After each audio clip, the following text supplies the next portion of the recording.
Imagine getting a check for $10,000 just for moving to a new state. No strings attached. Free money to start over somewhere new. It sounds too good to be true, right? But it's real. And it's happening right now in America. West Virginia, Vermont, Alaska, Kansas, and Oklahoma are all offering cash, sometimes tens of thousands of dollars, to anyone willing to relocate. These aren't small towns making desperate pitches. These are entire states backed by governors and legislatures spending millions in taxpayer money trying to convince Americans to move there. And yet, almost nobody's taking the deal. The programs launched with fanfare. Press releases promised economic revival. Politicians stood at podiums talking about young professionals flooding in, bringing fresh energy and tax revenue. Local news ran feel-good stories about the handful of families who accepted the money. But the data tells a different story. A story about why even $10,000 in cash can't fix what's broken. About states that are emptying out faster than they can pay people to stay.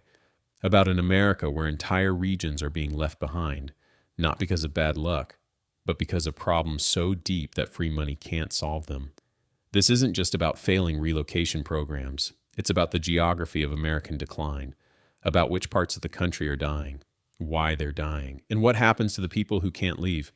By the end of this investigation, you'll understand why these desperate cash offers reveal more about America's future than almost anything else happening right now. Let's start with West Virginia, because their program reveals the math of desperation more clearly than anywhere else. In 2021, West Virginia launched Ascend WV, one of the most generous relocation packages in America. Move to West Virginia, work remotely, and the state will give you $12,000 in cash, plus thousands more in benefits. Free outdoor recreation passes, co-working space stipends, moving expense reimbursements. The total package could exceed $20,000 for some families. The pitch was simple.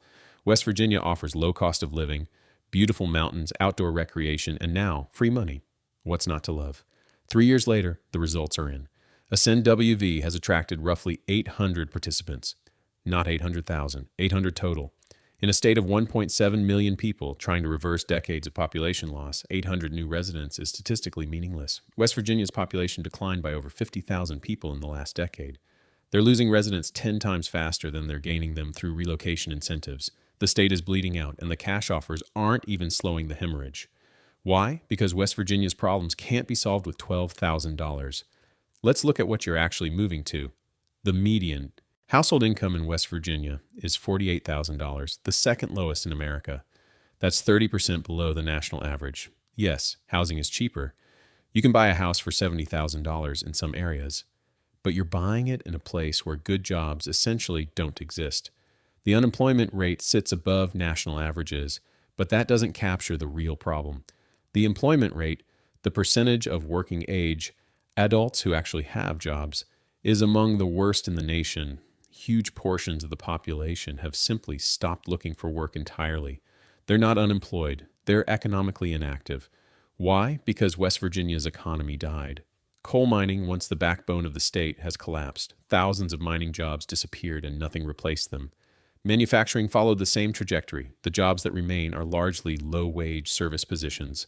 Retail, food service, healthcare for an aging population. If you're a remote worker, theoretically this doesn't matter. You're bringing your job with you.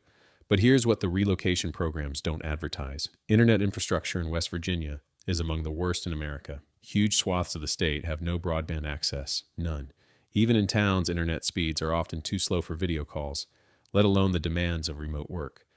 Power grid reliability is questionable. In winter, ice storms knock out electricity for days. In summer, aging infrastructure struggles with air conditioning load. If your remote job requires reliable connectivity, West Virginia is a gamble. Healthcare is another crisis. West Virginia has one of the highest rates of chronic disease in America. Obesity, diabetes, heart disease, drug addiction, all dramatically above national averages. But healthcare infrastructure has collapsed in many areas. Rural hospitals have closed. Specialist doctors are scarce or non-existent. If you have a health emergency in large parts of West Virginia, you're an hour or more from adequate care. The education system ranks near the bottom nationally. If you have children, you're moving them into schools that consistently underperform. Test scores are low. Graduation rates are weak. College preparation is minimal. Parents considering West Virginia's cash offer have to weigh $12,000 against potentially damaging their children's educational future. Then there's the social environment. West Virginia has the oldest median age in America, The population is aging rapidly as young people flee and elderly residents stay behind. If you're in your 20s or 30s, moving to West Virginia means joining a tiny demographic minority. The social scene, the dating pool, the professional networks, all are dominated by people decades older. Drug addiction rates are staggering. West Virginia led the nation in opioid overdose deaths for years. Every community has been touched by the epidemic. It's not just statistics, it's visible daily. The social fabric has been shredded by addiction in ways that $12,000 doesn't begin to address. Crime, while not uniformly high, spikes in certain areas. Property crime rates in some counties exceed national averages significantly. The areas where housing is cheapest are often the areas where crime is highest, creating a trap where affordability comes with safety concerns. Political culture is another factor people don't discuss openly, but absolutely consider. West Virginia is deeply conservative. If you're moving from a liberal urban area, the cultural adjustment can be jarring. Social views, political attitudes, religious influence in public life all differ dramatically from the coastal cities where most remote workers currently live. This isn't a value judgment, it's a practical reality. If you're LGBT, if you're not Christian, if you hold progressive political views, West Virginia can feel isolating or even hostile. The $12,000 doesn't change the fact that you might be fundamentally uncomfortable in the community you've moved to. So here's what actually happens. People take the money, spend a year in West Virginia to meet the program requirements, then leave. They treat it as a temporary financial opportunity, not a permanent relocation. The state gets a brief blip of new residents, then loses them again, having spent taxpayer money for nothing. The program attracts exactly the wrong people. It draws those who need $12,000 badly enough to tolerate West Virginia for a year. These aren't the high-earning, highly skilled workers the state desperately needs to revitalize its economy. They're people in financial difficulty, looking for a short-term cash infusion, who leave as soon as the obligation ends. Vermont's program reveals different problems but the same underlying failure. Vermont offers $10,000 to remote workers who relocate, plus additional grants for moving expenses and co-working memberships. The pitch emphasizes Vermont's natural beauty, progressive values, and high quality of life. Unlike West Virginia, Vermont isn't selling economic opportunity, it's selling lifestyle. But Vermont's population is also declining. The state lost population between 2010 and 2020, one of only 3 states to do so. And the relocation program hasn't reversed the trend. Why would anyone turn down $10,000 to move to Vermont? Because Vermont is prohibitively expensive for most Americans. The median home price in Vermont exceeds $400,000. In desirable areas near Burlington, it approaches $500,000. Yes, you get $10,000, but you need to come up with a down payment on a house that costs 10 times the national median income. The math doesn't work for the average American family. Even renting is expensive. A 2-bedroom apartment in Burlington averages $2,000 monthly. In a state where you're supposed to be saving money by relocating, housing costs immediately consume any benefit from the cash incentive. Property taxes in Vermont are among the highest in the nation. Even if you can afford to buy, you'll pay $4,000 to $5,000 annually in property taxes on a modest home. That's the entire relocation bonus gone in 2 years just on taxes. Heating costs are brutal. Vermont winters are long and cold. Heating a home can cost $3,000 to $5,000 annually, far above what most Americans pay. The $10,000 incentive evaporates quickly when you're spending an extra $2,000 a year just to stay warm. The job market is tiny. Vermont's entire population is only 640,000, smaller than many American cities.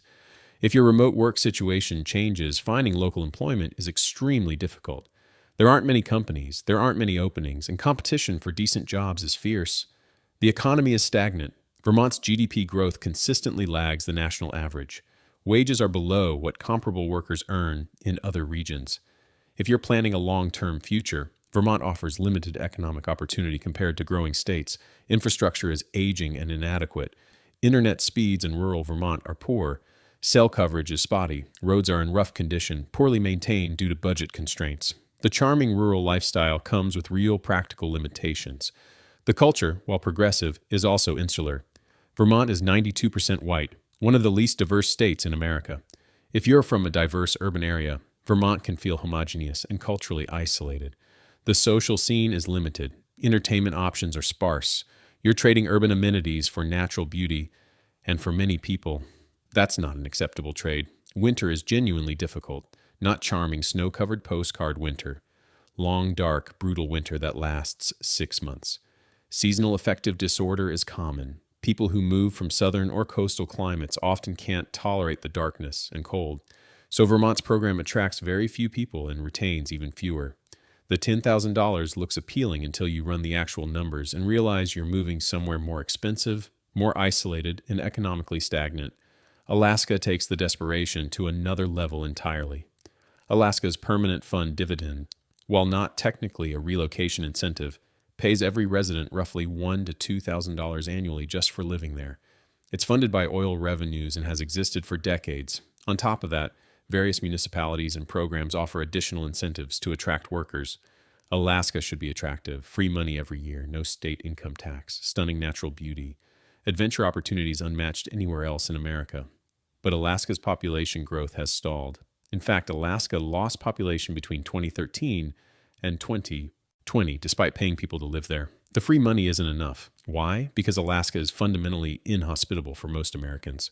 The cost of living is astronomical. Alaska is the second most expensive state in America. Everything costs more because everything has to be shipped in. Groceries cost 30 to 50% more than the lower 48. Gas is expensive. Utilities are expensive. Consumer goods are expensive. The dividend doesn't begin to cover the additional costs of just existing in Alaska. Housing is wildly expensive relative to local incomes. The median home price in Anchorage exceeds $400,000. But unlike expensive coastal cities, Alaska doesn't offer high salaries to match. Most jobs pay similar or lower wages than comparable positions in cheaper states. You're paying Seattle prices on Boise salaries. Isolation is crushing for many people. Alaska is separated from the rest of America by Canada. You can't drive to see family in other states without crossing an international border twice and driving through thousands of miles of wilderness. Flights are expensive, often requiring connections, and frequently canceled due to weather. The darkness is unmanageable for many. In winter, parts of Alaska get only a few hours of daylight. In Anchorage, even in the south of the state, you're looking at 5 to 6 hours of daylight at the winter solstice. Seasonal affective disorder is endemic. Vitamin D deficiency is widespread. Alcohol abuse rates are among the highest in the nation as people self-medicate through the darkness. The climate is harsh. It's not just cold. It's months of sub-freezing temperatures where exposed skin can freeze in minutes, where your car might not start, where simple errands require preparation that residents of normal climates can't imagine. Job opportunities are limited and concentrated in specific industries: oil, fishing, tourism, government. If you don't work in those sectors, options are extremely limited, and those industries are volatile. Oil price collapses eliminate thousands of jobs overnight. Crime rates, particularly in rural Alaska, are shockingly high.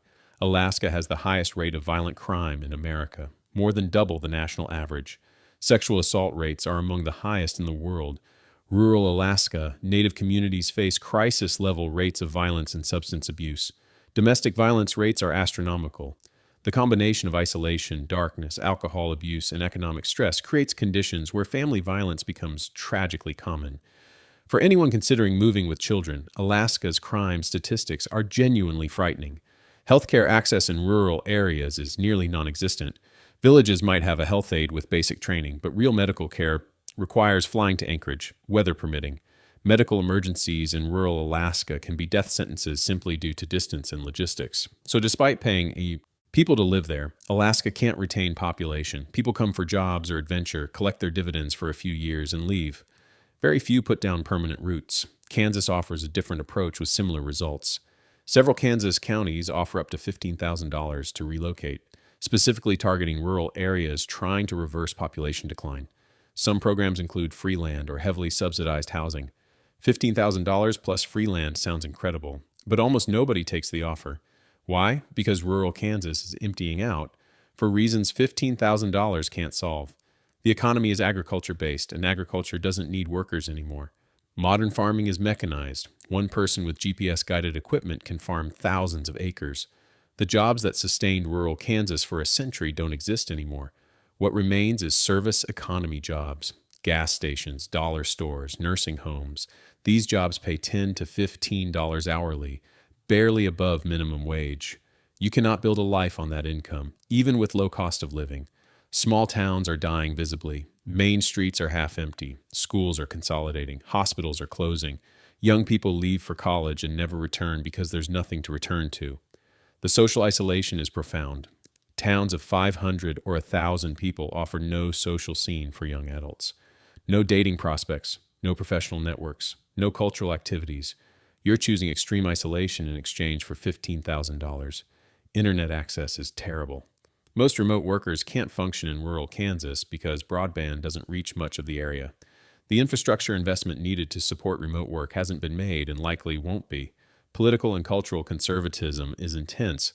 If you're not conservative, Christian, and deeply traditional in your values, rural Kansas can be unwelcoming. The culture is tight-knit, which means it's also exclusionary to outsiders who don't fit the mold.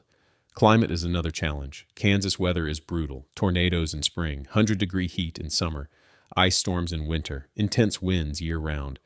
It's not dangerous, but it's relentlessly unpleasant. So Kansas towns offering free land and cash sit empty. The occasional person takes the deal, stays a year to meet requirements, and leaves. The fundamental problems, no jobs, no infrastructure, no community for young people, remain untouched. Oklahoma's program reveals the same pattern. Tulsa Remote offers $10,000 plus additional benefits to remote workers. It's one of the better funded and better designed programs. Unlike state programs, Tulsa Remote includes community building efforts, networking events, and support services to help relocants integrate. The program has attracted around 2,000 participants over several years. That sounds successful until you realize Tulsa is trying to reverse decades of population stagnation in a metro area of roughly 1 million people. 2,000 people is a rounding error, and retention is questionable. While some participants stay beyond the 1-year requirement, many leave once their obligation ends. Exit surveys reveal consistent themes. Tulsa is fine, but it's not where they want to build long-term lives. Why? What's wrong with Tulsa? Nothing's dramatically wrong. That's actually the problem. Tulsa is fine, aggressively fine. It's affordable, relatively safe, has decent weather, but it lacks the characteristics that attract ambitious young professionals. The job market is okay, but limited. If your remote work ends, local opportunities are concentrated in energy, healthcare, and aerospace. If you work in tech, media, finance, or most knowledge economy sectors, options are sparse. The culture is conservative. Oklahoma is deep red politically. Social conservatism influences everything from education to healthcare access. If you're liberal, you're in a permanent minority, which wears on people over time. The economy is slow growing. Oklahoma consistently underperforms national economic growth. Wages are below national averages. Opportunity feels limited compared to thriving metros. The education system is troubled. Oklahoma ranks near the bottom nationally in education spending and outcomes. For parents, that's a deal breaker. $10,000 doesn't compensate for sending your kids to underperforming schools. Entertainment and culture are limited. Compared to larger metros, Tulsa offers far fewer concerts, shows, restaurants, cultural events.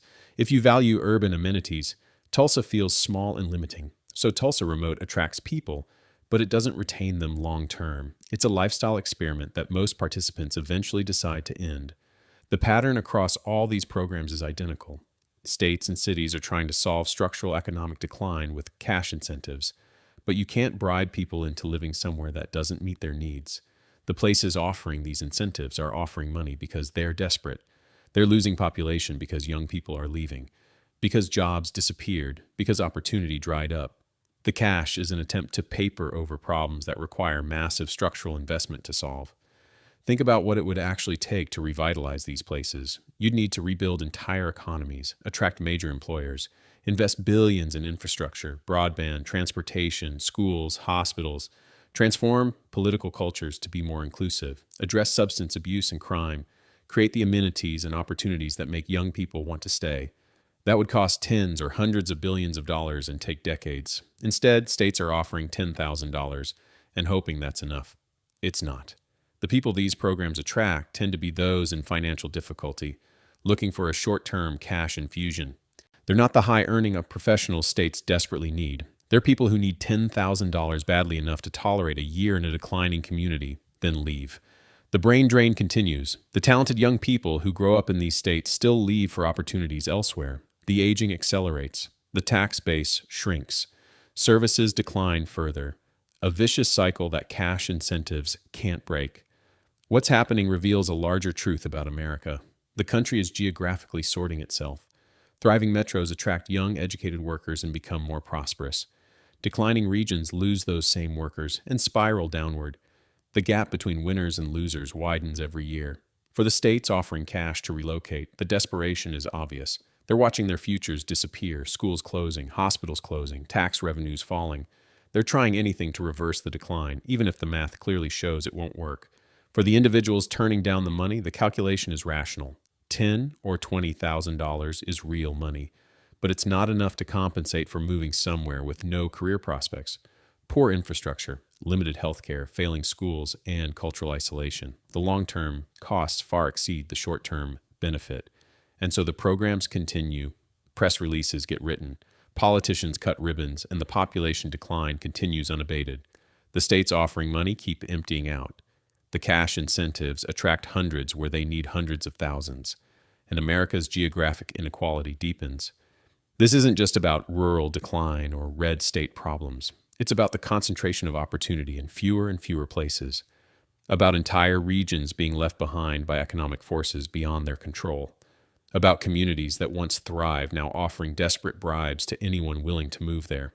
The tragedy is that these places have genuine value, natural beauty, lower stress, affordable housing, tight communities, real advantages over crowded, expensive metros.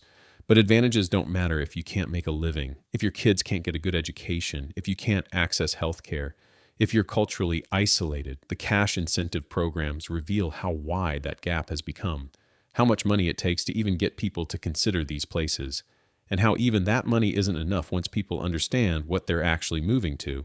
For West Virginia, Vermont, Alaska, Kansas, Oklahoma, and the dozens of other places offering similar deals, the future looks bleak. Population will continue declining, tax bases will keep shrinking, services will deteriorate further, and the cash incentives will continue failing to reverse the tide.